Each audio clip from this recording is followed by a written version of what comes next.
امام بخاری رحمۃ اللہ علیہ کی بات سن لیجئے کہ ان کی قوت حافظہ کیسی تھی. آپ ایک مرتبہ بغداد گئے، وہاں کے علماء نے بڑے اعلانات کروائے کہ جی یہ کم عمر آدمی ہیں مگر بڑے حافظ حدیث ہیں، لاکھوں حدیثیں یاد ہیں، وہ آ رہے ہیں. اور انہوں نے شایان شان استقبال بھی کیا، اور استقبال کرنے کے بعد انہوں نے ایک مجلس رکھی. اس مجلس میں بھی انہوں نے اعلان کیا کہ بھئی یہ حافظ الحدیث ہیں اور ان کی قوت حافظہ بڑی اچھی ہے، اور ہم ان سے کچھ احادیث کے بارے میں پوچھیں گے.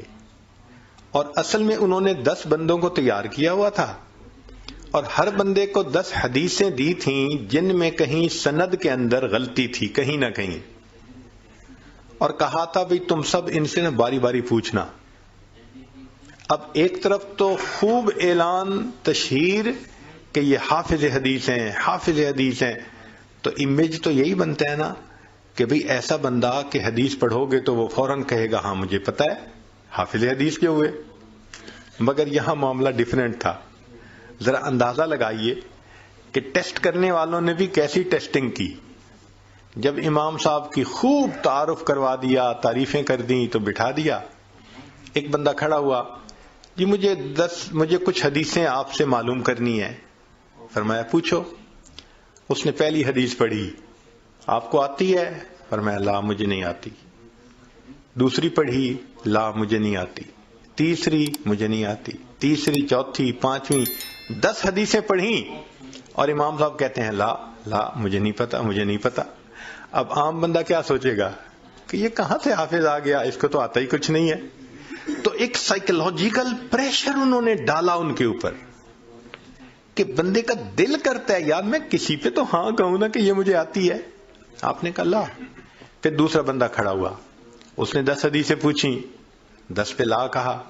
پھر تیسرا کھڑا ہوا، چوتھا کھڑا ہوا، پانچواں، حتیٰ کہ 10 کے 10 کھڑے ہوئے، اور انہوں نے اپنی اپنی حدیثیں پوچھی، اور آپ نے 100 حدیثیں سن کے کہا لا مجھے نہیں معلوم. تو اب سوچیں عام آدمی کا امپریشن کیا بنتا ہے کہ اس کو تو آتا ہی کچھ نہیں ہے، یہ کہاں سے حافظ آ گیا. جب اتنا پریشر انہوں نے برداشت کر لیا اور 10 کے 10 بندے بیٹھ گئے، تو پھر امام صاحب کہنے لگے اچھا اب ذرا سنو. پہلے بندے نے یہ حدیث پڑھی، جو اس نے غلط پڑھی تھی آپ نے پہلے غلط پڑھی جو ایک ہی دفعہ سنی تھی، اور پھر فرمایا صحیح حدیث یہ ہے، پھر صحیح حدیث پڑھ لی. پھر دوسری حدیث اس نے یہ پوچھی تھی، غلط پڑھی، پھر صحیح پڑھی. حتیٰ کہ امام صاحب نے جس ترتیب سے انہوں نے 100 حدیثیں پوچھی تھیں ایک مرتبہ سن کر 100 حدیثوں کو پڑھ دیا، پھر صحیح حدیثوں کو بھی سنا دیا. کیا قوت حافظہ ہوگی کہ ایک دفعہ سننے پر یاد ہو جاتی تھی حدیث ان کو. یہ کیا چیز ہے؟ یہ قوت حافظہ کی برکت کہلاتی ہے.